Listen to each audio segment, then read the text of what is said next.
Okay, so let's recap just for 5 minutes last week's class. So last week, because the first week, those of you here for the first week, it was really going into the whole history of the Bhagavad Gita. So last week, the second week, we started to touch upon some of the wisdom that's contained in the Bhagavad Gita. And of course I started with chapter 2 because it's really the foundation for everything else that's in the Bhagavad Gita. Now the very first thing that's being presented by Krishna is Sankhya Yoga, the whole philosophy of Sankhya Yoga, which is the analytical study of the nature of the soul. It's a very, very important foundation. So he explains a lot of that to Arjuna. And when you're reading it and you're hearing it, you're understanding a little bit more about the nature of the soul. When I've studied many other scriptures, they all indicate the nature, they all indicate the eternality of the soul and that we are soul, but they don't give very much information about the soul. In fact, when I told you I read the Quran from front to back twice. I actually studied it at university too, the Quran. And when I was reading it, you come to a part where Muhammad, who's being given instructions from Gabriel, Muhammad asked Gabriel about the soul, the nature of the soul. And Gabriel explains to him, you're not going to be told very much about it, just that the soul exists. So basically in the Quran there's not much information about the nature of the soul, just that you are the soul. That's it. In the Christian scriptures there is a little bit more, but basically you're still going on that same idea that you are the soul and that the body changes. You know, the body is just like clothing, and you are so. But it's in this Sankhya Yoga, in the beginning of the Bhagavad Gita, you start to hear more about the very nature of the soul, which is very wonderful. Especially when, Krishna is explaining to Arjuna that the soul can never be burnt by fire, the soul can never be cut into pieces, all these sorts of things. It really is very interesting and very heartwarming to read all these things, because then when things happen in our life, we know that the soul is not touched by these tragedies of that happens to the body, right? So also what you can draw out of it as well is that each one of us is a spirit soul, an eternal soul, and we're in a temporary form. And then we start to go, well, that kind of changes your vision a little bit, because you go, well, that means everybody else is a soul inside a temporary body. And once you really start to reflect on that and become more introspective on that one basic foundation, you start to have a little different relationship with others, because you see them as being souls as well, even if it's just theoretical in the beginning. That's a start, isn't it? We all have to start somewhere. So theoretically you understand this person is a soul and that person is a soul. Then all the differences start to become secondary. They exist because that person's in a body that looks like that, and that person's in a body that looks like that. So yes, there's differences with the bodies, but you know that the souls are all your brothers and sisters. We're all related. It's a really nice understanding to have of this world and to take with you. Have you guys heard the word tabernacle? It's a Hebrew word, tabernacle. And a tabernacle, if you translate it, it means like a portable temple, a temple or a sanctuary, a sanctified area, a portable temple that can be taken from place to place. Well, it's like all the bodies you see around you are actually tabernacles. You can say, because they all house the eternal souls. But they're portable, they're all walking around, aren't they? They're all travelling, they're getting on aeroplanes, they're getting on trains, they're getting on buses. But every single one of them houses this spiritual person. So you could say that Hebrew word relates to not just a temple, it relates to every single one of us in that sense. All these bodies are temples for the souls, right? So this is the beginning of the Bhagavad Gita. This is the beginning of Krishna's conversation with Arjuna.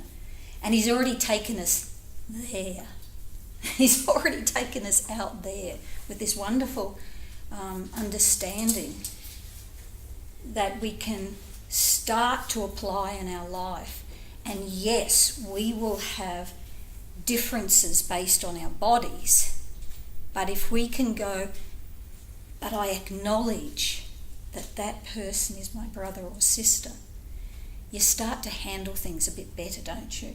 Who in this room will handle a lot of crap from their brother or sister? Most of us will, won't we? Most of us will forgive our brothers or sisters, right? So if we can apply that generally to everybody that we meet, it's going to be a lot better relationships with people of this world, isn't it? Now, if we can just get the United Nations to understand Arjuna and Krishna's conversation, it would be pretty good. If we could get Putin to understand it, if we could get all the leaders of all the places on this planet. What's the guy's name in North Korea? Don't even remember his name. If we could get him to understand this, right? How much better this whole planet would be if people understood that one beginning conversation that Arjuna has with Krishna. Just that they don't have to understand any of the rest of the Bhagavad Gita. Just that beginning part. Phew, the place would be a lot nicer, wouldn't it? So, now the second thing that we talked about last week was we hopped ahead to verse 62 with this really practical knowledge that Krishna hands to Arjuna, because he's talking to Arjuna about controlling the senses. We're out of Sankhya Yoga now, because remember in chapter 2 it's called the contents of the Gita summarised. So it's got a summary of all the different yoga systems in one chapter, right? So we've left Sankhya Yoga, and Krishna's explaining to Arjuna this system of controlling your senses and the value of it. And Arjuna's going, it's too difficult. He just says it straight to Krishna, it's too difficult.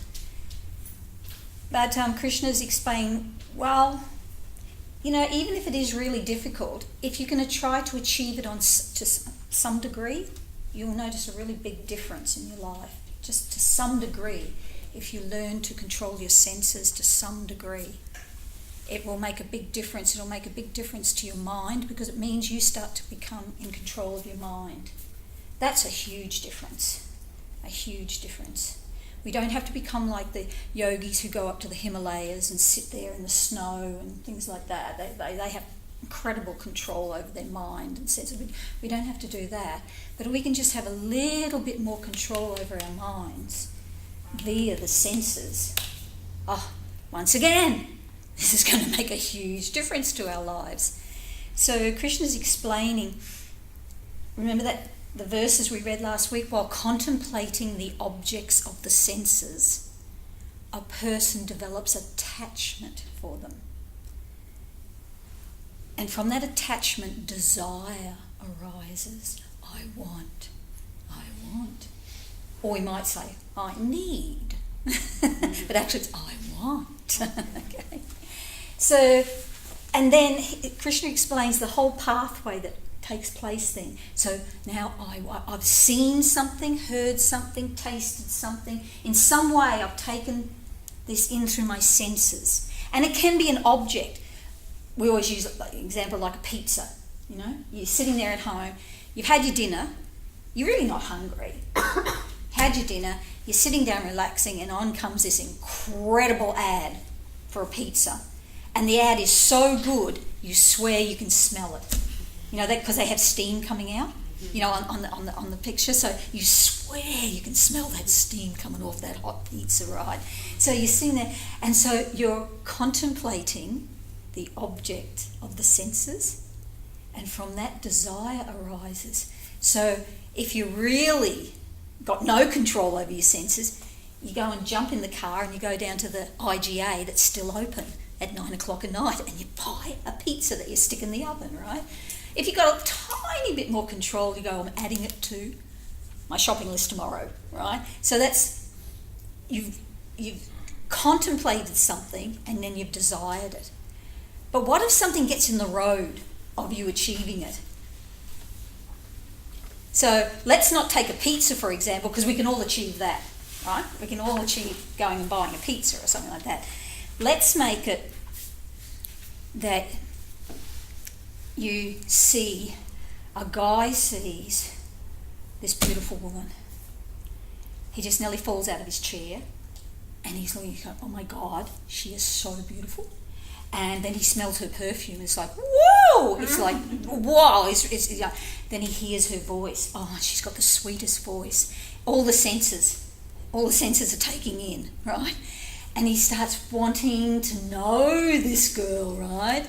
And so he starts, you know, texting her or whatever. He's contacting her. She's not interested. So he gets bummed, right? So you get angry. But the more angry that you get, Krishna explains, the more you lose your intelligence. And that's why if we allow ourselves to be swept along by anger, if we don't put the brakes on and we allow ourselves to just go down that river of anger, you just end up doing the stupidest things that you could never imagine that you would have done. And that's why people end up in these situations. You know, you get people that are stalkers. You know, they stalk people and things like that. If you had told them that 5 years beforehand that you're going to turn into a stalker, they go, what are you on about? But they just allowed their senses and then their mind to be consumed by something that they wanted. Something, somebody. Yeah? And they end up doing stupid things. People end up murdering other people, don't they? Because the wife walked away from the marriage. She walked away. She was having a relationship with somebody else and she walked away. And the guy is so angry that he kills her. And this is the woman that 5 years beforehand he would have told you that he would have died for her. He loved her so much. But he got so angry, he killed her. So, you know, these are all hypothetical, but we can understand what's being said by Krishna in this, yeah? So he's giving you this life lesson, this life wisdom, that when you find yourself in this situation, try to pull back from it. Try to contemplate on this knowledge that Krishna's giving to Arjuna. When you see yourself being driven nuts by something, you know, something that the businessmen have put in front of you, the latest iPhone, because my God, it's got 2 cameras in it. Not one. It's got 2 cameras in it, right? And things like that. And you start going, oh, how am I going to get the money for that? Oh my God, I've got to get it. Pull yourself back a little bit and go, wait a minute. I don't want to lose my intelligence, right? So this was a really good life lesson, 2 really good life lessons that we just pulled out of this chapter that Krishna is talking to Arjuna. So as this is the last class, we're going to zoom right ahead to chapter 14 now. Imagine all the life lessons we've missed out on, all those chapters in between. So we're going to zoom ahead to lesson 14. It's kind of one of my fave chapters in the Bhagavad Gita, because when I first heard it, I found it so fascinating. And it's one of the things that sort of crops up in my mind throughout from time to time with situations. It's so important. Chapter 14 is called the modes of material nature. That Krishna actually speaks about these modes of material nature in 3 chapters, 3 different chapters, right? And in chapter 14 especially, he's really highlighting it. So let's look at what he's talking about. The modes of material nature. I mean, I did geography at school and I was never taught anything about the modes of material nature. Okay, so this was new terminology to me when I first read it. So, just take a sip of water. I got. Thanks. So, Krishna explains that the soul, each one of us has an individual soul. We're here in the material world and we become conditioned by material nature. We become very, very quickly, we become conditioned. This is my home, this is where I live, this is me, right? So we all think, isn't it? And actually we're not. This is not our home. This is not who we are. But we all are convinced, aren't we? And it's kind of like you have to come to a certain point in your life where you start to question things and you start to hear, well, this is not, this body here is changing all the time. It's not you. This whole world is changing all the time, but you're eternal. So you're eternal and you're in a very temporary situation. And so obviously it's like, when you're trying to do a jigsaw puzzle and you've got that piece and you're trying to make it fit and you're trying to spin it around and trying to make it fit, but it's the wrong piece. It belongs to another jigsaw puzzle. Okay? It's just not going to be, because you belong to the spiritual world, the eternal world, and you're trying to make it fit here. Make it fit. And you know how jigsaw puzzles got a little bit coming out here and then a little bit coming in there, and you get a little bit and you I got that to fit. I got that to fit into this piece. Oh, but these pieces here aren't fitting properly. Oh my God, you spend your whole life trying to do that. Your whole life trying to make the piece fit. I don't know about you guys, but when I was young, I always had this feeling. I always felt that I didn't belong. And I was convinced that my parents had adopted me and hadn't told me. I was convinced of it. And when they would go out, I would go and search in all their personal belongings, looking for that bit of paper that proved that I was adopted. I never did find it because it wasn't true. I wasn't adopted. But I always had this feeling, when I went to school, at primary school and that, and I'd see, and I thought, everybody else, it's like they all belong, they all fit in, and I'm the one who doesn't. But as I grew up and I talked to more and more people who were sort of asking questions about life, they always said the same thing, that they always feel like they don't quite belong here, because it's true. You're just becoming a little bit more sensitive to the truth. You don't belong here. You are eternal, and this whole material world is just swirling around you all the time. And you try to grab onto it, and it just keeps swirling around you. Sometimes you can grab onto things for a long time. Some people can live in a house their whole life. Well, it doesn't kind of happen much anymore. People change, move houses a lot more often. But you can live in one house all your life. That's as much as you can kind of hold on, isn't it? Guess what? You're going to die, though. And you know very well, I'm sure you guys have been, when somebody's been cremated or buried, the house wasn't there with them, was it? The house was back there, and people were fighting over what they were going to do with it. Relatives were fighting, let's sell it, let's do this, let's do that, and the person's gone. And that's about as much as you can hold on here in this world. Everything else just goes. Your childhood goes, your teenagehood goes, your young adult life goes, your middle age goes, and then finally old age goes. It all just goes. So, but we become conditioned to think that this is all stable and real. And it's done by the modes of material nature. And that 3 modes of material nature, and they are so powerful, the effect that they have on us. And that's what Krishna is going to explain. It's very fascinating. So he's going to talk about these 3 modes, and they're the mode of goodness, which is called sattva guna. Guna means like a mode, and sattva means goodness. They've got a little cafe out there, and they're called what's it called, Sattvic Cafe? Yeah. Meaning it's got food in it. That's from the mode of goodness. Yeah. So the mode of goodness is sattva guna. The mode of passion, raj guna. And the mode of ignorance, tama guna. I mean, tama even sounds kind of like a bit ignorant, doesn't it? Raj, okay, passion. We're talking passion here, yeah. So you can kind of understand even by their names, their Sanskrit names, the qualities of them.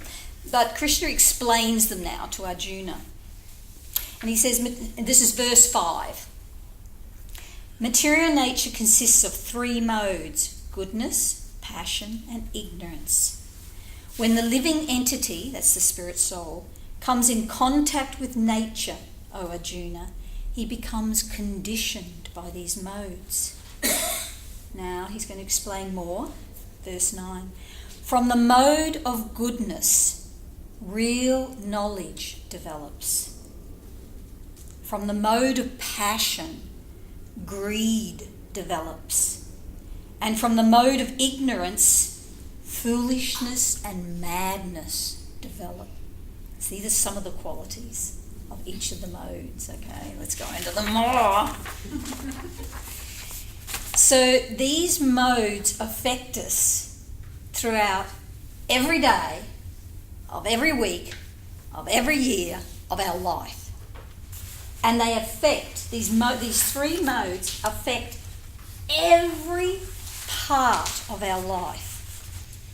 And so I'm going to go into some of them just to give you an idea, and you'll start to understand it, and you'll be able to understand how it spreads throughout all the different aspects of your life. We'll look at food, because you've got the lead in here with so food in the mode of goodness. So when you consume food in the mode of goodness, it has an effect upon your consciousness, because it's the mode of nature, mode of goodness, affecting your consciousness, right? So when you eat food in the mode of goodness, foods in the mode of goodness are described as being very juicy, very healthy. They're vegetarian or vegan foods. They're very good for your health. They increase the health of your whole being, your whole life. Now, foods in the mode of foods in the mode of goodness, you can think of all the vegetables, the fruits, the grains, the dairy products, all these things. They're there, and they have this effect upon your consciousness of making a person more sensitive to wanting to know more about life. It actually has an effect not just on the health of your body, it actually has a very nice effect on your consciousness. That's why it's not uncommon. I don't know if you guys have ever studied the great poets and that in America in the 19th century, in the 18th century. Thoreau, have you guys heard of Thoreau and Emerson? Great poets and thinkers of that time. And there was a little cluster of them. They all got together, and they were called the Transcendentalists. And they were very religious minded and very spiritually minded, but they wanted to know more even than what was available. And so they were very much getting together and talking and sort of cross-fertilising each other and stuff like that. And if you look at them, most of them were vegetarians. And this is before, this is a long time ago when a vegetarian diet in America wasn't exactly the thing, was it? But they just naturally gravitated towards that kind of diet. You think people like Mahatma Gandhi, vegetarian. People that are very much becoming more sensitive to the nature of this world, and that they become more attracted or inclined to a vegetarian, a mode of goodness diet, right? So let's look at mode of passion. Whoa. Mode of passion, chilies, spicy foods, things like that, things that really stimulate the senses. So people who are really into having their senses stimulated, they love mode of passion food. Especially they love going to, takeaways and things like that, really fast foods, and pouring on they have Tabasco sauce and all these sort of things, make it chillier and hotter and hotter and hotter and hotter, things like that. So this is really what the mode of passion is about. And the mode of passion is about this lot of energy like that. And so they're foods that they like. They like food. They like coffee and things like that are going to get them going, get them racing around and that, right? So this is the mode of passion. The mode of ignorance food is really dead food. Really dead food, okay? And it's things like drugs and alcohol, things that dull a person. They dull the consciousness down, right? I'm always amazed. I love to watch a good British cops and robbers kind of show. The British do them really well, far better than the Americans do. But you know what? It doesn't matter whether it's a British show or an American show, or sometimes, if you watch a European one, every time there is a problem that needs solving, what do? They reach for a whiskey or something like that. Have you guys noticed that? Every single time there's some kind of problem, they stand around and pour each other whiskeys and you go, but you know what happens when people actually drink that stuff? Their minds become less clear. But in all the movies, it's always presented that if you drink alcohol, bing, you're going to come up with the answer to the problem. But it's not true, okay? It's not true. You're just going to come up with some weird take on things, okay? Because your intelligence is not being nourished by the mode of goodness. Your intelligence is being, covered by the mode of passion and ignorance, and that's what you're going to come up with as the solution. Kill, kill, kill, or something like that, you know what I mean? So that you can look at foods under the different modes. Let's look at what's some other aspects. Let's look at exercise. Every single thing comes under the modes, okay? Let's look at exercise. People who are becoming more and more attracted to the mode of goodness and more attracted to trying to understand a more transcendental aspect to life, they like exercise because it's healthy for the body, and they're quite wise with how they use their body. But they like exercise that's not passionate.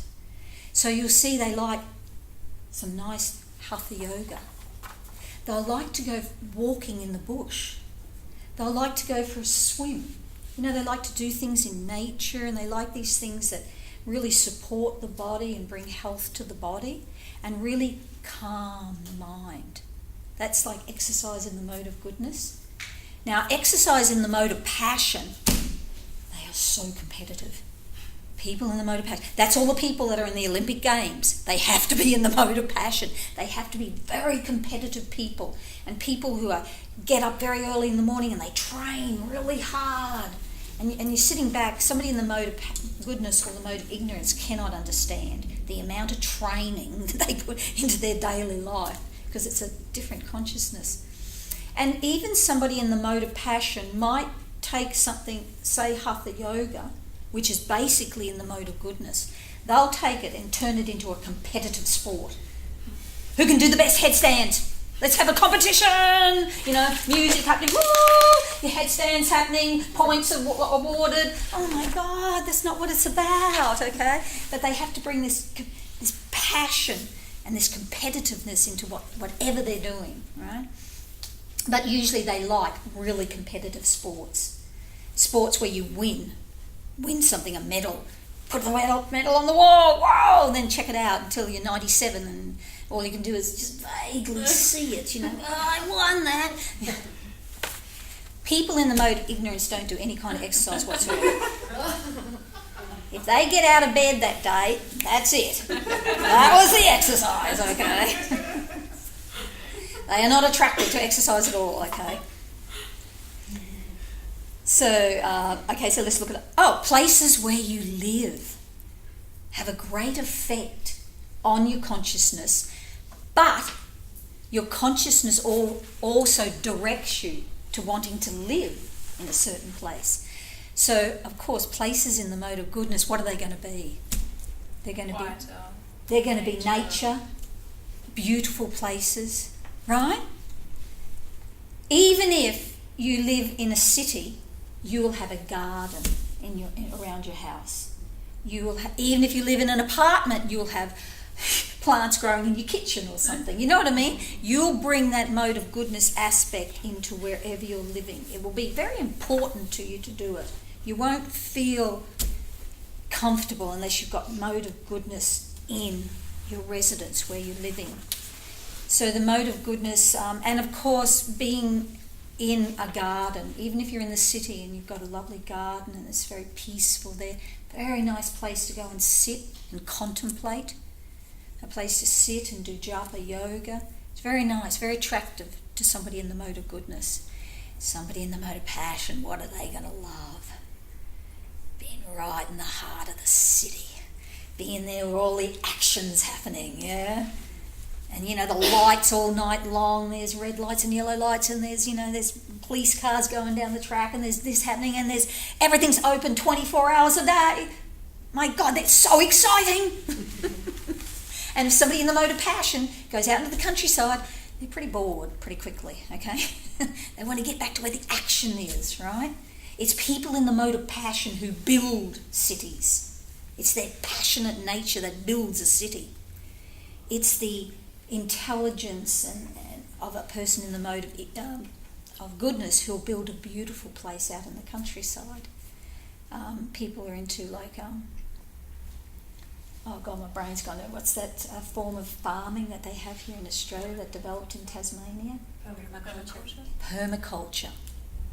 How mode of goodness is that? You know what I mean? When they're planning out all the different things, and so they're using their intelligence, but it's in an entirely different way to somebody in the mode of passion, isn't it? People in the mode of ignorance live in very dirty places, and they don't give a damn. They don't give a damn that it's really dirty because they couldn't be bothered cleaning it up. You could put them in somewhere that's the mode of goodness and they'll turn it into a dirty place. You can put them into somewhere that's in the mode of passion and they'll turn it into a dirty place because their consciousness is the mode of ignorance and they just don't care. They don't have the energy to deal with it. A lot of time they're depressed. Have you guys ever watched any of those hoarder shows they have in America or England? Oh, it's a huge thing in America, hoarding. They're discovering that now, especially as they can make shows and make money out of it. But somebody in the mode of passion did that, made that show. But they go into these hoarders' homes and they are stacked with all this stuff they've hoarded for years, and the houses are full of rats and cockroaches, and they smell. They can't even use their bathrooms anymore. They'll just use a bucket. Their beds, if you watch them, their beds get more and more confined down to just one tiny little place where they sleep, and there's all cockroaches running all over the top of it anyway. And these are people that are intelligent people, but every time they interview them, they'll always talk about that they're depressed, that something happened in their life their husband left them or their children died or something happened and they became very depressed and they started to just not care anymore. They don't care anymore about what's happening around them and it all just starts falling apart around them. It's because they start entering into this mode of ignorance, right? And they just enter into this in their minds. They don't care that all around them is like that. If they were in the mode of passion, they'd be sweeping through that place and organising it all. And if they're in the mode of goodness, they'd be, whoa, I'm out of here. And they'd go find somewhere else nice, nice and peaceful. So these modes, okay, the times of day are governed by the modes of nature. Just around sunrise and sunset is the influence of the mode of goodness. It's a very special part of the day. And that's why traditionally, for thousands of years, the yogis would take advantage of this time of the day just around sunrise and around sunset to do practicing their meditation, because they're taking advantage of this atmosphere of the mode of goodness. Midnight. What mode do you think we're talking midnight? Ignorance. Mode of ignorance, very dangerous time to be out and about at midnight. A lot of people drunk, on drugs, stuff like that. Yeah, it's a dangerous time. Midnight, 1 o'clock in the morning, 2 o'clock in the morning, not a good time because it's influenced by the mode of ignorance. Yeah. What do we notice when it's around about 8 o'clock in the morning? The mode of passion is set in. Everybody's, okay, I've had my breakfast, I've only got time for one little quick thing, a little snack at you, I'm on the train, I'll miss the train, I've got to get the next train. Everybody's racing away, come on, kids have got to get to school, you've got to get to work. It's the mode of passion. It's just really motivating everybody to get out and get into what they're doing, yeah? The mode of passion. So even the day, a 24-hour clock, the yogis divide it all up very specifically. So I've just given you a rough idea. But you can see even during the day, the modes are acting upon us, right? But we can also take advantage of them. If, like I said, if you're somewhere just before sunset, if you're at home in your lovely little garden and it's just before sunset, that's a really nice time to sit out there. You can feel it. You can feel that beautiful energy. So what's something else? Music. That's always because everybody loves music nowadays, don't they? And so if you've got some beautiful classical music playing, really gentle classical music, people feel really peaceful from it. They'll sit there and they'll play sort of beautiful classical music. Oh, this is really nice. They're actually getting influenced by that mode of goodness that's in there in classical music. And it doesn't even have to be classical music. It can just be really beautiful, gentle music. Yeah? And it's like, phew, that was really nice. What kind of music do you think you get at the... Well, I don't think they have discos anymore. I'm sorry, that's just... Nightclubs, thank you, that's what they have now.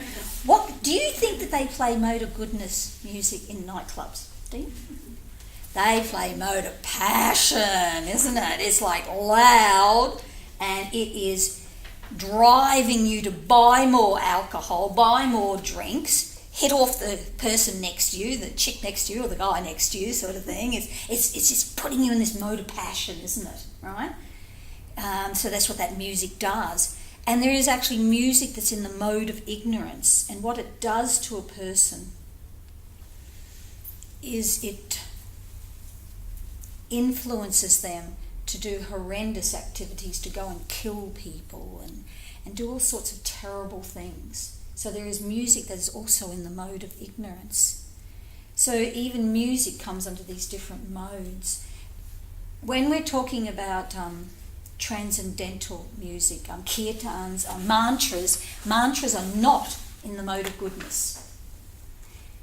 Mantras, spiritual mantras go to you, the soul.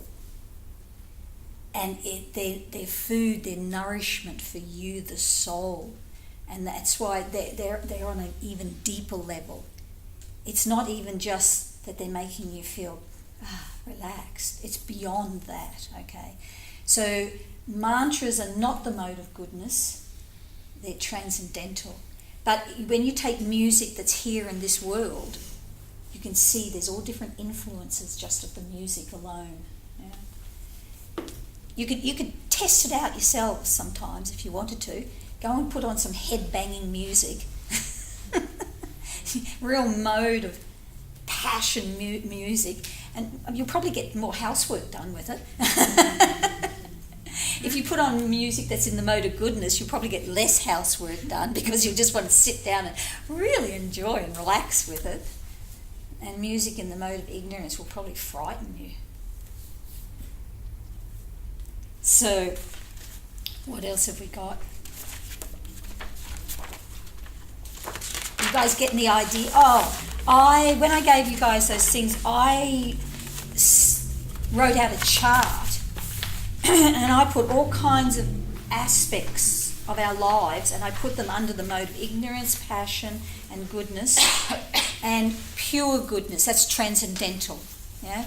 And so I've done a whole chart there and I've given you where they come from in the Bhagavad Gita plus other yoga scriptures there. There's one that's got NOI, that means nectar of instruction. There's other one, nectar of devotion. These are all other yoga scriptures as well that are correlating with what's been spoken in the Bhagavad Gita. So you can have fun looking up that chart and really sort of getting an understanding of how the modes work on us and basically how you can start to be a little bit more wise in your life and go, well, I don't want to be like that. I want to be more like this. I want to live a life that's full of more nourishment and wisdom. How do I do that? Look at all the qualities of the mode of goodness and you'll see all those things will impact on your consciousness and the health of your body and everything. I'll give you an example of a waterfall, okay? Now, let's have 3 different people, person A, B and C. Person A is very much inclined to the mode of goodness. Person B, mode of passion. And person C, the mode of ignorance, okay? 3 people. Did I say them right? Goodness, passion and ignorance, right. Okay. Now, we've got a beautiful waterfall. We've gone on a walk somewhere lovely up the north coast, up one of the mountains, and there's this beautiful waterfall. A person in the mode of goodness would go, isn't that lovely? And they'd genuinely feel, my God, that's so beautiful.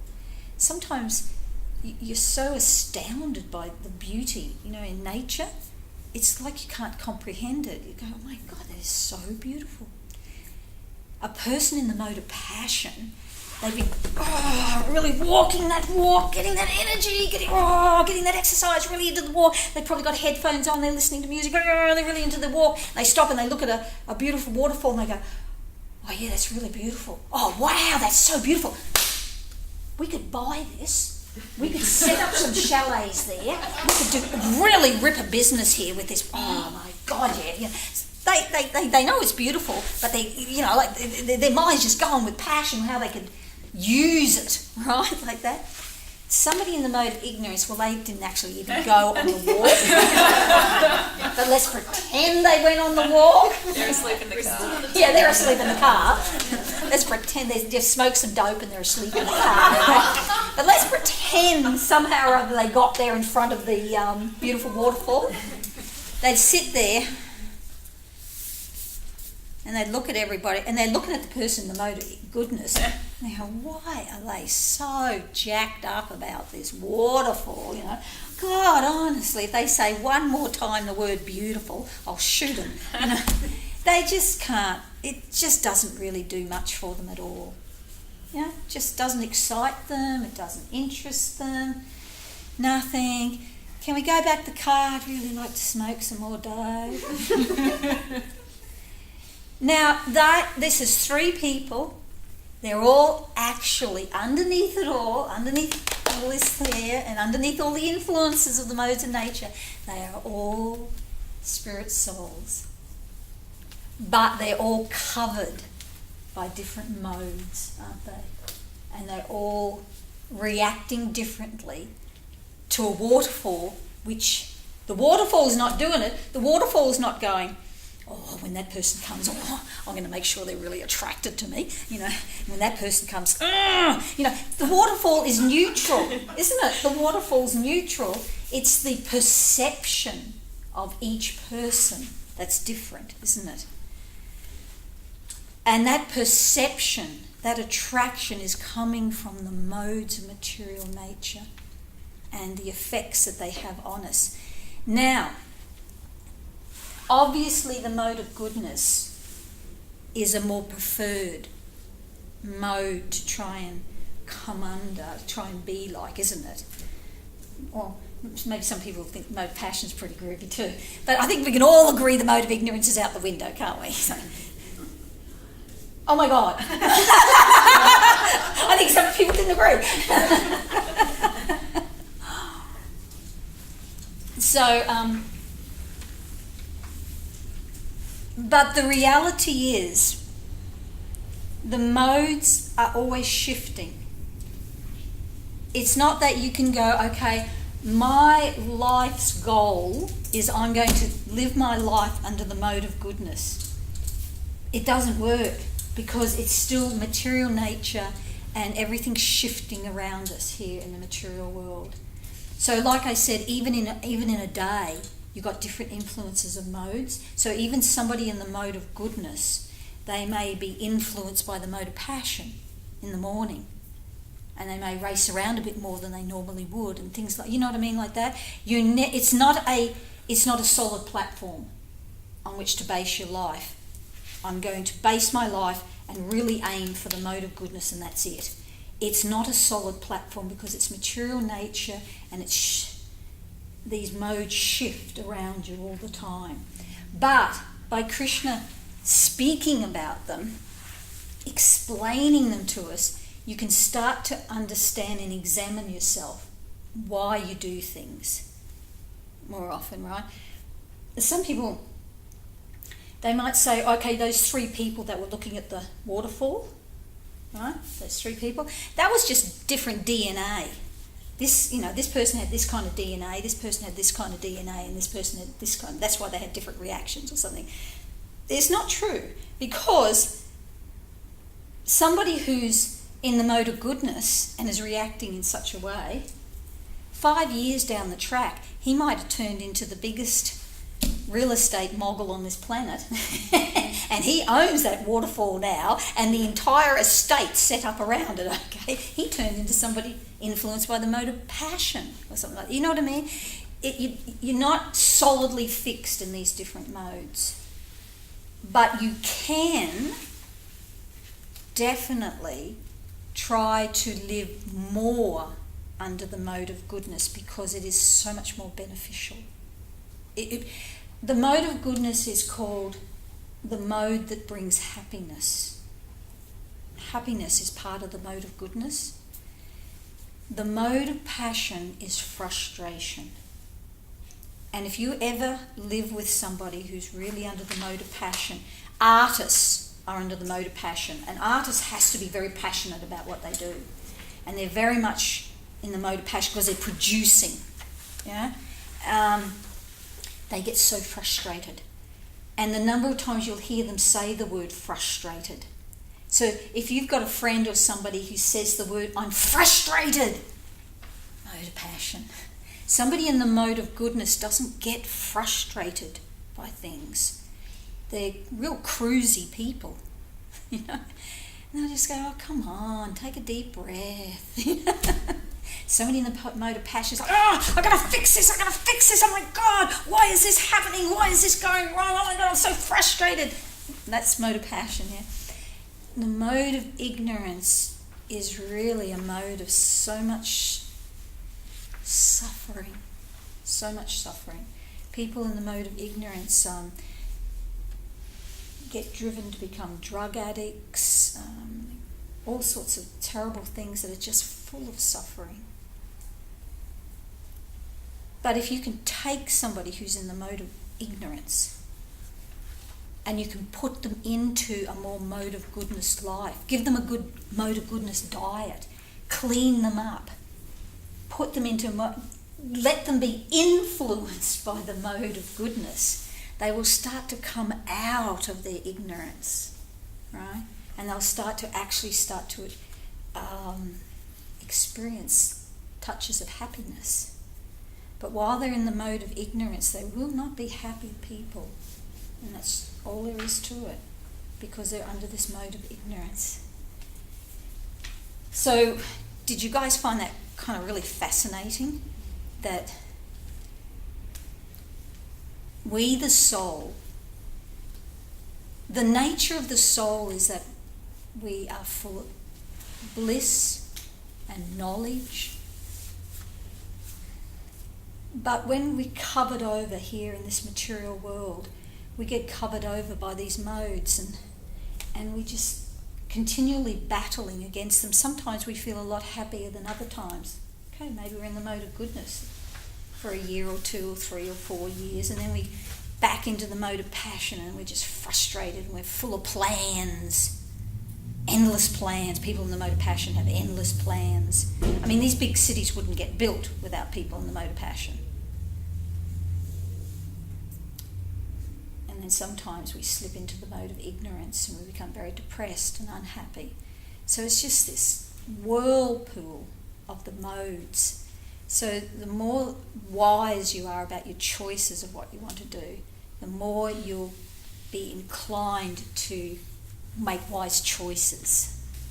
And, but basically the mode of goodness is the stepping off platform into spiritual life, because somebody in the mode of goodness is very much more introspective,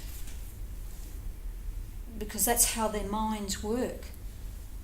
That's what they're attracted to. They're attracted to introspection, and they become more introspective and then become more attracted to their actual spiritual life, right? And then they talk about in Buddhism and they talk about in Hinduism, the samsara, the wheel of birth and death that we get trapped on. It's when we finally make introspective and wise decisions that we start stepping off that wheel of birth and death. And it's not done from the mode of ignorance, that platform. It's not even done from the platform of the mode of passion, because you're too busy with all your plans. It's done, the stepping off platform will be more from the mode of goodness, and then stepping off into the wisdom of spiritual life. So that's why Krishna is explaining all this to Arjuna, because Arjuna's a warrior. So he's very much influenced by the mode of passion, because how can you be a warrior without the mode of passion? So he's explaining this to Arjuna, so Arjuna's consciousness and his intelligence is becoming more focused on spiritual life. So, has anybody got questions about anything? Doesn't even have to be about tonight. Anything to do at all? The words you used for each mode, so sattva, mode of goodness. Yeah. What were the... Raja. Raj. Yeah, sattva guna. Guna just means mode, in Sanskrit. So, and then Raj guna, passion. Tama guna, the mode of ignorance. Yeah. So, that's why in the cafe out here they do sattva food, or foods that are like in the mode of goodness and make you feel healthy and happy. I've got a question. It probably refers to last week when you're talking about the non-attachment. If somebody is manifesting something or putting an intention out, is that considered as an attachment because you're manifesting for an outcome? It depends on what the intention is. intention, they always speak about this in the different scriptures, whatever scripture, it's the intention that's the foundation. So if your intention, and if that's manifesting into an action and things like that, if that intention is to help others, in a clearly spiritual way, to help others, or it's to help yourself become more enlightened, then that's a good thing, and that kind of attachment is a good attachment. But for most of us, our intentions will be somehow or other seated to do with something me, something that I want to benefit from, and it's not a spiritual thing, it'll be something else. It'll either be, the big ones are fame, and fame doesn't mean that you win American Idol. Fame just means that everybody thinks you're a good person, or you think you're a good person. Fame, wealth, and attraction to other people, like that. So a lot of us, there'll be some degree of that in there, and then that attachment's useless. It's just going to lead down a bad road, really, in the end, isn't it? It's going to go over a cliff. Somewhere along that road, there's going to be a cliff. Whereas if your intention is to try and spiritually come closer to God, or to help somebody else come closer to God, well, that's a good road. That's a road that's got lots of fruit trees along it. Yeah. So it comes down to intention too, doesn't it? Yeah. I think the Buddhists talk a lot about intention. Even in the Quran, they talk about intention. What's your intention for doing this? See, this is not what the ISIS read. Their intention leads over the cliff, doesn't it? Yeah. So it always comes down to that. But we have such, when you're covered by the mode of passion, your intention is going to be a lot of self-centeredness there in the mode of passion. In the mode of goodness, there's a lot more care for others, genuine care for others in your intention. Mm-hmm. So once again, the modes come into that too, don't they? Yeah. I just think it's a fascinating subject, the modes of material nature, that you'll carry with you that knowledge for the rest of your life, and sometimes take a step back on things and go, oh, hey, wait a minute. Is this really wise? Am I being influenced here by the mode of passion here? Like that, tamaguna. You can yell it out, tamaguna!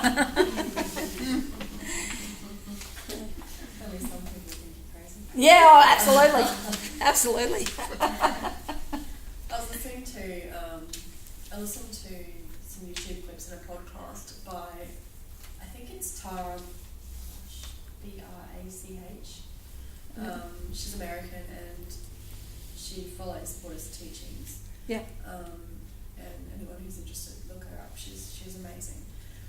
But she was listening to the talk this morning. It was about listening.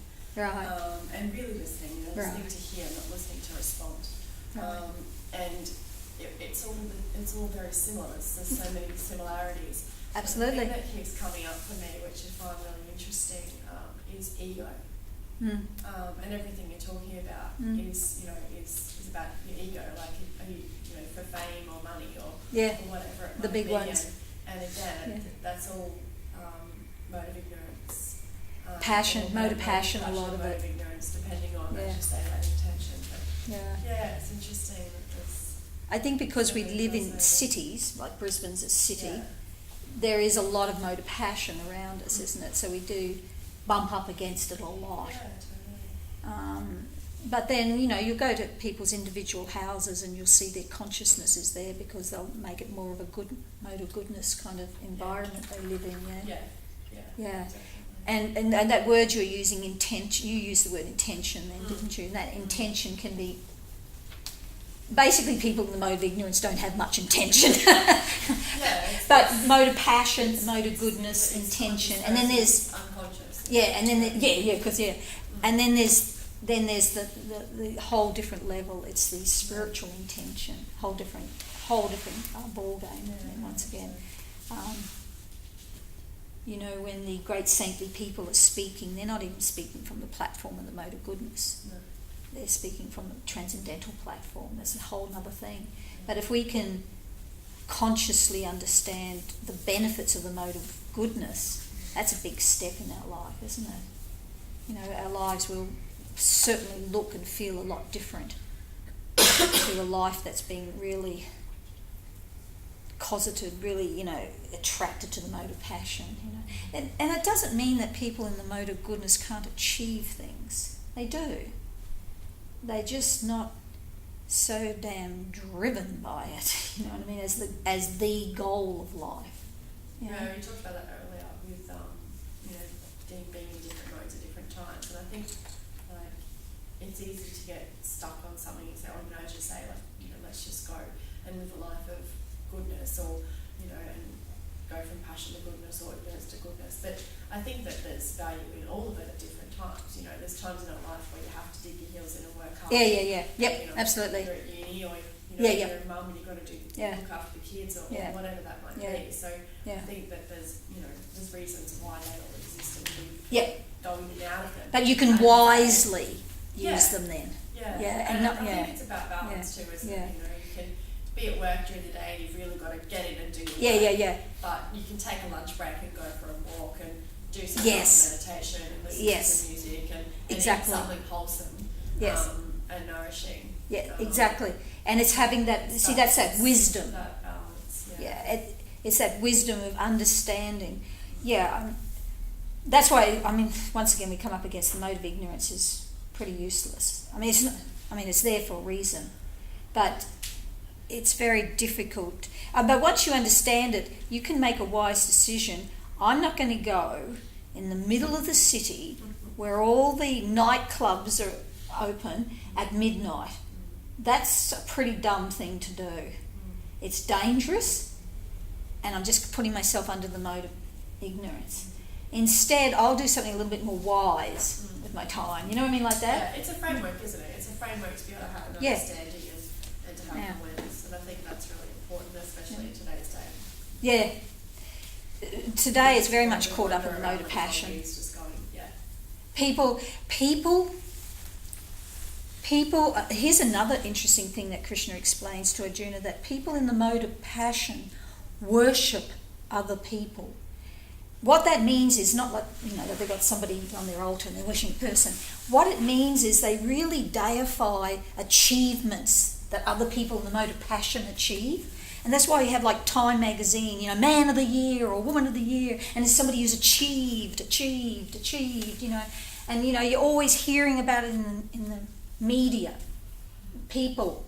And nowadays especially, there's always somebody in the media that's being built up by the media, and everybody's going, yeah, they're fabulous. And then the media decides, the media builds them down, and everybody goes, oh my God. Next person they build up, and everybody goes, oh my God, fantastic. You know, Kim Kardashian, I haven't got a clue what she does with her life, but my God, Kim Kardashian, you know. And then somewhere along the line, the media will decide, no. You know, and she's gone. Like, what was that? Like Paris Hilton, wasn't she around for ages? And then she was gone. You know, and so people in the mode of passion build people up, and then they pull them down, and build people up, and then they pull them down. People in the mode of goodness aren't so much worshipping passionate people and high achievers. They're much more into worshipping and acknowledging that the Supreme Person made this whole world, and when they go out and see a beautiful sunset, they go, oh my God, that's just one tiny degree of his beauty in a sunset. You know what I mean? They've got a whole different vision on things, and appreciation and attraction. People in the mode of ignorance are attracted to things like ghosts and hobgoblins and satanic things, you know, really dangerous things like that, dark things, right? Very opposite to somebody in the mode of goodness, yeah? So these influences on our minds and our bodies are very much there, but Krishna's giving you the tools to understand what they are and make wise choices then based on that wisdom. Yeah? And your life will definitely become a whole lot happier. Let alone the whole, Krishna then, he speaks also about bhakti yoga. And bhakti yoga is the culmination of all the yoga systems. And bhakti yoga is when a person's heart is just completely established in love for God. It's beyond the modes of goodness. And he's speaking about that. So in Bhagavad Gita he talks to Arjuna about that as well. But I think, is there any more questions? Yeah? I've got a couple actually. Oh, okay. Probably with the passion one, we seem to live in a society where we always say, if you find your passion, you will do well. I know, because we live in a very passionate society. Yeah. It's So driven by that. And that sort of is linking into what you're saying, is it's a mode of passion Yes. that's driving those sort of statements. Yes, it is. Yes, especially when it's connected with the business. Yeah. Come along and hear me and I'll show you where your passion lies, and I'll charge you $100 for a ticket. Yeah. But, or buy my book or buy my CD or, yeah. But yes, that whole thing. But somebody in the mode of goodness will read that and go, well, yeah, there's nothing wrong with that, but gee, I'd also like to know and understand how I can care for Mother Earth better, how I can care for my neighbours better. Things like that. They'd be a little bit more interested in other things. But somebody in the mode of passion go, ooh, I like the sound of that. Person in the mode of ignorance, goes right through and past them. The other thing too is linking back into last week when we were talking about the soul and how we reincarnate and it goes into hopefully another body or higher or maybe back into an animal. But how do you then? I was trying to get my head around when you've got the likes of, say, John Edward that comes and does a talk and then he says, okay, I can see your parents, I can see your grandmother. Mm. How does that then link into the soul? Does the soul, is it there? For, do you go and go back to your family, or is that just a different belief of where the soul lives? Look, I'm not talking about any individual now, like John Edward, I'm not talking about individual, I'm just talking as a broad subject. There are people, they'll come into a lifetime and they'll be more sensitive to those sort of things. They can actually perceive these things. They don't even understand it. They don't have the bigger picture. They just know, it's like you bring a suitcase with you from your past life or lives or whatever. You bring this suitcase and it's got certain talents in it. Some people bring a suitcase that's got no talents in it. That was me. Absolutely nothing inside it. Damn!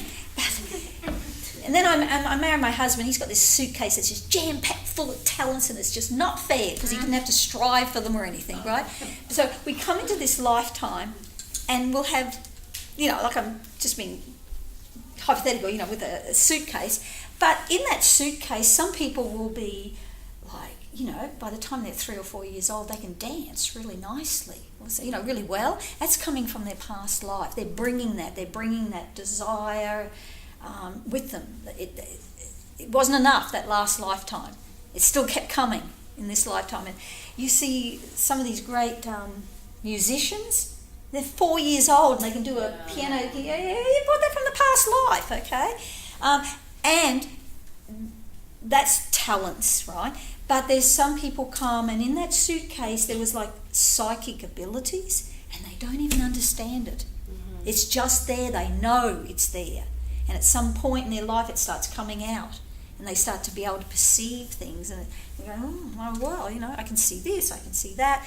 And they don't have an overview of everything because it is incredibly complicated, but they can perceive some things. So it's not that, there are people that are cheating. I'm just talking about the ones who can really do it. But that doesn't mean that they have this great wisdom and overview of life, of what life's all about. It's, I don't know, if you want to put it into some sort of context, it's basically like they've got a bit of a yellow pages there. They can look up, John Smith, there it is, and there's his telephone number. It's like on a perceptive thing. They might be able to look at somebody and go, well, I can perceive that this is who your relative was that that died and stuff like that, right? Yes. Because actually, we have a subtle body. This is called a gross body, right? Made of earth, water, fire, air, ether. Ether is the space in between molecules and that. So this body is made of all those elements, right? And our eyes are made of the elements too, and our eyes can perceive them, can see them, right? But we also have, okay, let's backtrack. There's the soul. Let's pretend this is a soul. And the soul is covered in what's called a subtle body. And then the subtle body is covered in a gross body. So there's actually a couple of layers happening. I was just keeping it really simple by talking about, the gross body, right? But there's actually there's the soul, and they're covered by a subtle body, which is the subtle body you can't see with these eyes, because these eyes are made from the gross elements. The subtle body is the mind and your intelligence and false ego. They're very subtle. You can't see them. You can't touch them with your finger. You can't touch your mind with your finger. You can touch the brain, but the brain is not the mind. The brain uses, the mind will use the brain, and the brain is connected with your senses and stuff like that, right? So that's why it's taking in sensory perception, is going to the brain, and then the mind is using it, right? But the mind is more subtle. Not spiritual. The mind is not spiritual. The subtle body is not spiritual. But it encases the soul. And when you leave this gross body, you leave covered by the subtle body, and you go into your next life. And your subtle body, this is quite a science when I'm trying to reduce it right down. The subtle body is in the shape of your desires, of what you want to be, what you desire, and what you deserve is your subtle body. So when you go into your next life, it just fits into your next life, the subtle body, and then the gross body builds around it, right? But you're taking things with you, in the mind. You're taking the mind with you from lifetime to lifetime, and the mind has memories in it, right? That's where memories are. They're in the mind. They're not in the brain. They're in the mind. You can have a brain injury that interferes with you remembering memories, like people get Alzheimer's and that. But that's because it's interfered with the mechanism that you need to use and that, right? But the mind and the memories are there still. But the way it's hooked up to this has been destroyed, yeah? But the mind and the memories are there, and they go into the next life. And that's why sometimes people remember things from their past life, because they're travelling from one lifetime to another lifetime. But by material nature's arrangement, you don't remember your past lives. Only sometimes do people. But because you can't function in your next life if you're remembering and still attached to things in your past life. You can't function. And that's why they have, sometimes people will remember their past life, and you'll read about them. They write about these people.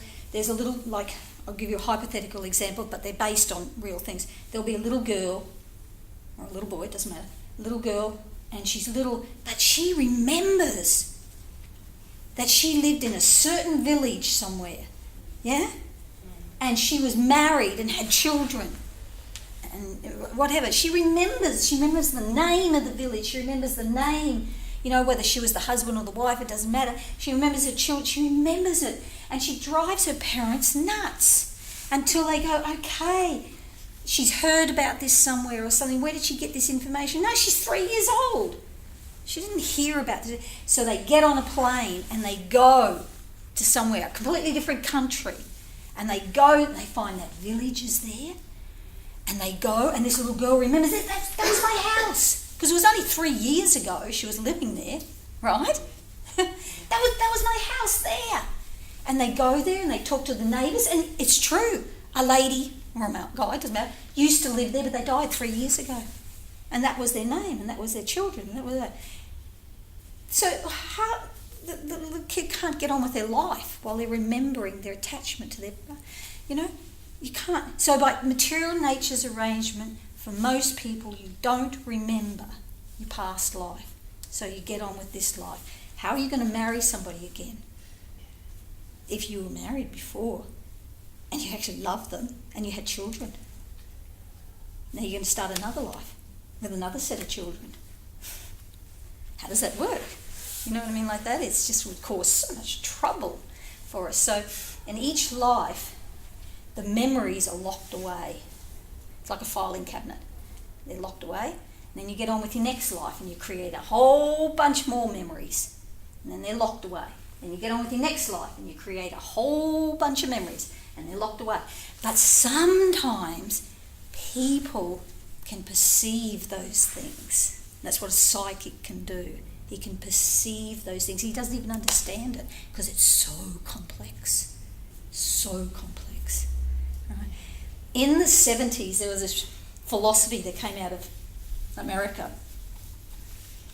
And it was I can't even remember what it was called, but you did a lot of screaming in it. It was to do with psychologists and that. I can't remember what it. Past life regression. That's what it was called. You know, and you go to and you pay the psychologist, $100 for a minute's work, sort of thing, and you had to just scream or do something like that, and he'd take you back to a past life, and the big thing was to take you back to being born, so you relived being born. Because it's so horrible being born, it's such a painful experience being born, so you relive being born and then you feel better. So the idea was relive something traumatic and then you'll feel good. That was the philosophy. Seriously, it was a philosophy and it made a lot of money. Yeah? So people would pay lots of money to be regressed to when they got born and remember, because every single one of you were born in this lifetime, you were pushed out of a woman's body and it wasn't a very fun experience. Seriously wasn't fun, okay?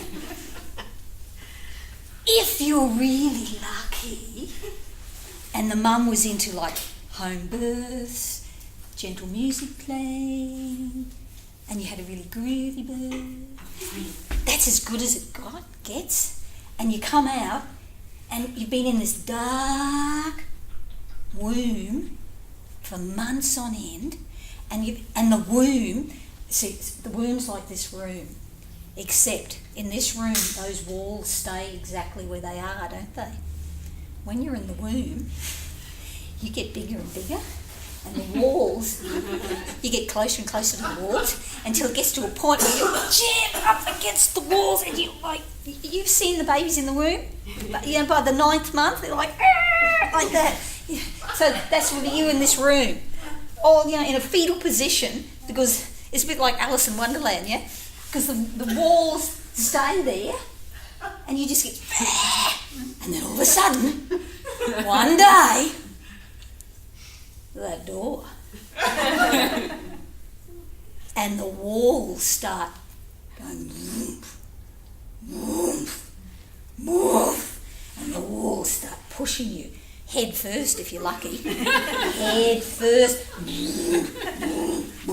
out that door, and you get pushed out that door, and when you come out, you are covered in blood, you are covered in stool, you are covered in all sorts of really horrible things that they quickly wipe away from you. And they have to quickly suction it out of any that got down your throat. And then you open your eyes, it's like lights, it's like, oh my God, lights, oh my God, and the little baby goes, wah! And they go, oh, isn't that lovely? Oh, they're alive. So these regressionists, their thing was just re-experience it and then you'll feel really good. And you go, oh my God, it's so stupid. You've been born again and again and again and again. It still didn't make you wise, okay? So paying $1,000 to relive this particular birth is not going to make you particularly wise again either. It's, okay, that was a horrible experience. How do I stop and get off this wheel of birth and death, okay? Because coming in is a horrible thing and leaving is not very attractive either, right? And then there's all the in-between. It's called having a life. Yeah, mode of goodness, mode of passion, mode of ignorance, ooh, like that. So, but like I said, some people can perceive little bits of it. I think all it does is it points to the fact that there's more to life than just what we see. Yeah. I think that's the value of it. But other than that, I don't know if it has much value. Yeah, because you've had so many sets of relatives, and reconnecting up with a particular set of relatives from a last life. Well, there's not that much value in it because you've got a set of relatives in this life. Maybe that's why you don't like those particular ones and you want to reconnect with those ones. I don't know. But you've had lots. And then what are you going to do when you're a baby cub? And your mum's a lioness. Then along comes Dad, the lion. And he sees you're a cub. But you're a male cub. You could be a threat to him in the future. So Dad kills you, bites your head off. Oh, do you want to regress into that one? Come on. We've had so many lifetimes, so many life stories. So in this lifetime, here we are, sitting here, listening to Krishna, talking this wisdom to Arjuna. It's like, whoa, it's been a long road, but this is pretty interesting. This is pretty interesting what Krishna's saying to Arjuna.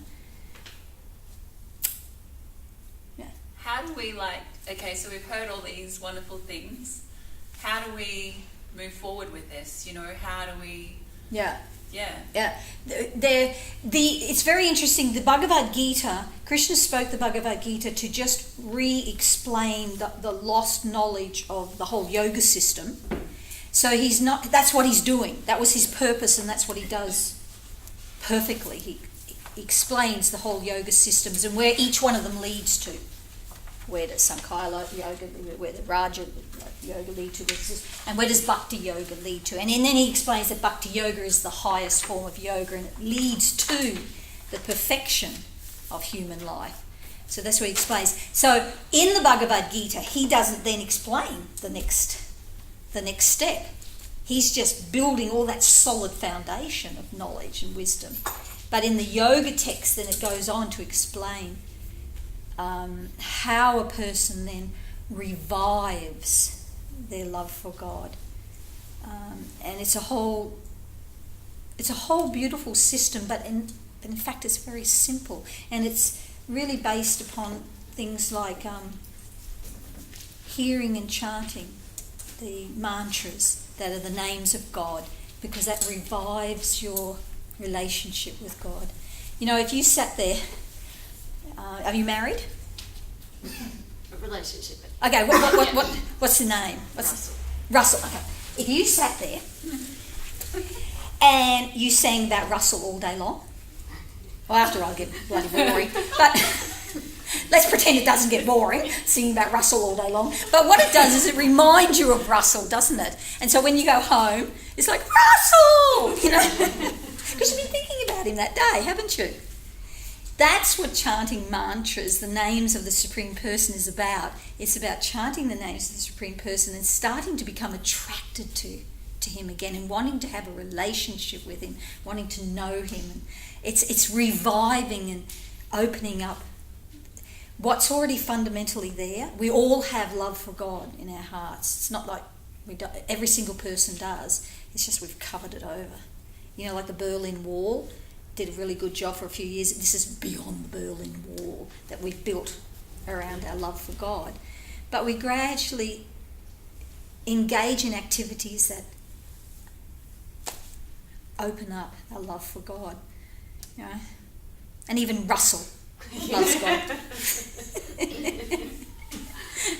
And actually you can have a very nice relationship, you and Russell. If you both have this interest in reviving your love for God. It's not like it's a conflict.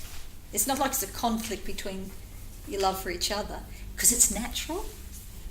He's a child of God, you're a child of God, and there's God. Yeah. So that's another whole subject of how do you revive your love for God. That's taught in the yoga scriptures and things like that. Come along for a kirtan. We have on Friday nights we have kirtan, and Sunday nights we have kirtan, and it's just chanting the names of God. And Wednesday. Oh my God, there's so much. and that's all it's about is really just getting together and chanting the names of God, and then going home and in your life gradually building upon that. We have someone here that can lead the kirtan. Would you, Shanta? Sorry? Oh yeah. Yeah. Yeah. Have anyone to lead the Yeah, we can have anybody. She leads a nice kirtan. Yeah, would you lead it? Can we finish off with you leading a little kirtan? Well, we've just blown her mind. Can I ask another Yeah. question? I've actually got two. I am a shocker for never reading in a lateral way. I do this. You're not a Gemini, are you? No, Oh, Scorpio. because Geminis always start at the end. They always open a book up at the last page. I literally just went, I'll read here. Oh, good one. No, that's going to be not so easy. No, not so easy. And then I came across a passage that was, and it said that every now and again the divine spirit embodies himself to deliver the religion back to the earth. Yeah. So how does that terminology fit with when we're looking at the sutras and the Bhagavad Gita? Is it a religious text, or is yoga separate from religion? I'm very confused on the terminologies of it. Yeah. I enjoy it, Yeah. but I'm not sure. Yeah.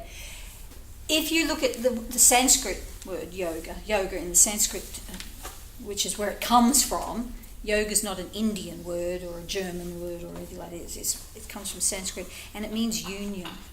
And it means union between you, the individual soul, and the Supreme Lord. This union of love. It's a union of love. That's what they're talking about. So the yoga that Krishna explains different kinds of yoga in there to put them into their place, into perspective of what they are and what they're for. They'll all have their different purposes. But then he'll talk about bhakti yoga, which is really about nourishing that union of love between the soul and the Supreme Lord. And good luck just opening it up one page. That's why you'll always have questions then. Yeah. But that's good. I don't mind. Nothing wrong with questions. And then how does, because I'm dabbling in a book about the sutras and then the Gita as well. Yeah. How do they historically relate? So we know where the Gita came from. We have a Sanskrit longer, bigger piece of work. Yeah. Where do the sutras come from? It all depends what you mean by sutras. I don't know. You're talking about Patanjali's. Yeah. Patanjali's. Yes, Patanjali's. Krishna explains in there the whole process of, like I said, different kinds of yoga. And one of them is dhyana yoga, and he's explaining about dhyana yoga in the Bhagavad Gita. Now, Patanjali is way later, and he was influenced by what's in the Bhagavad Gita, and he put together this system, the whole system of Ashtanga yoga, and it's actually, he was influenced by what he read in the Bhagavad Gita, but he took it and just kept it as Ashtanga yoga, not the full picture, and that's why you've really got to go back to what Krishna's saying to get the full picture.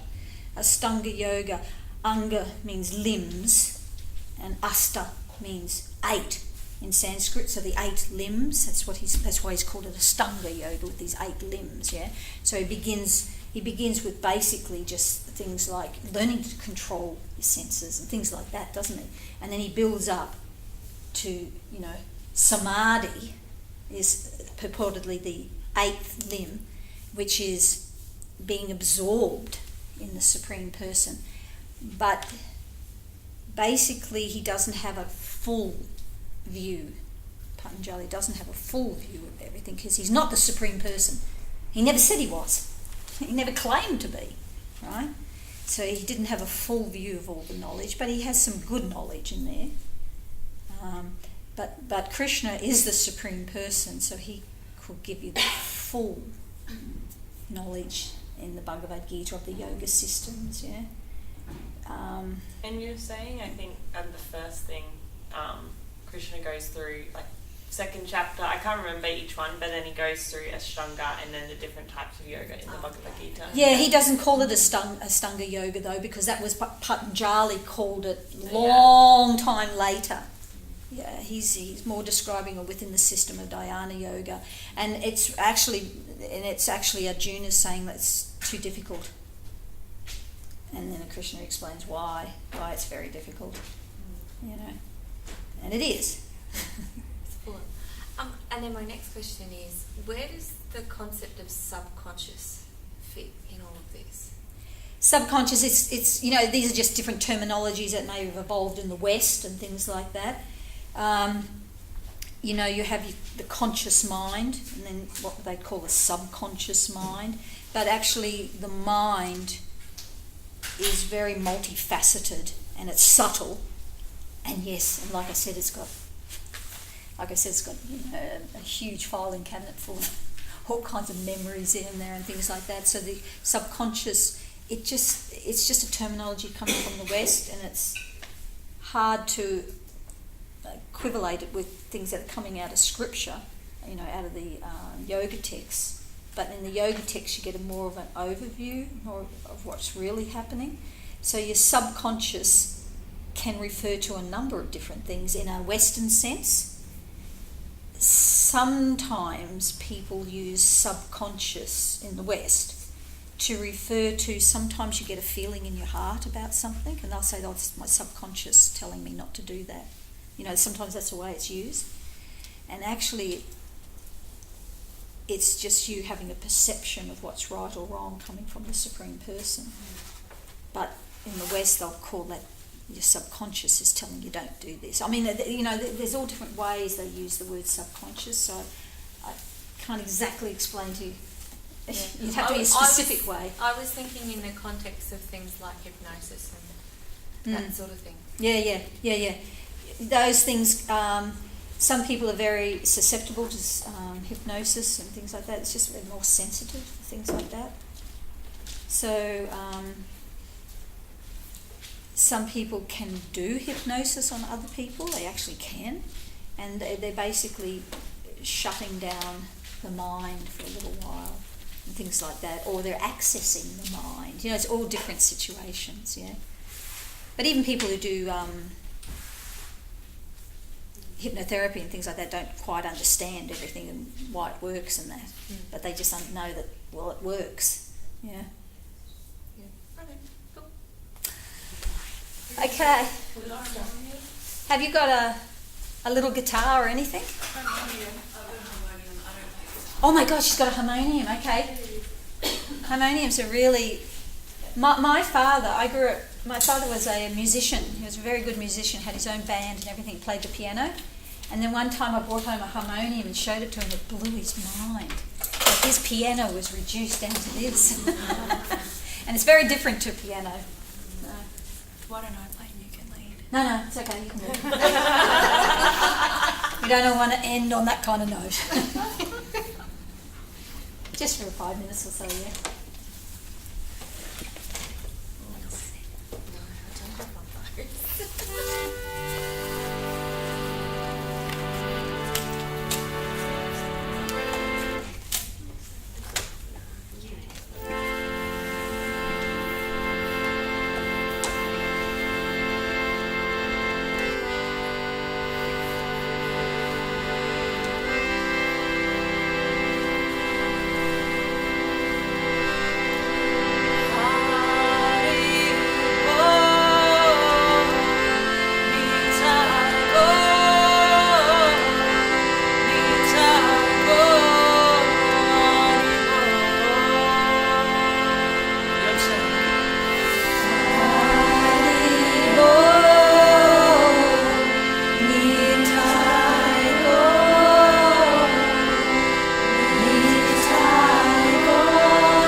Okay, so thank you so much, all of you, for coming and being very patient and coming right to the end. Very good.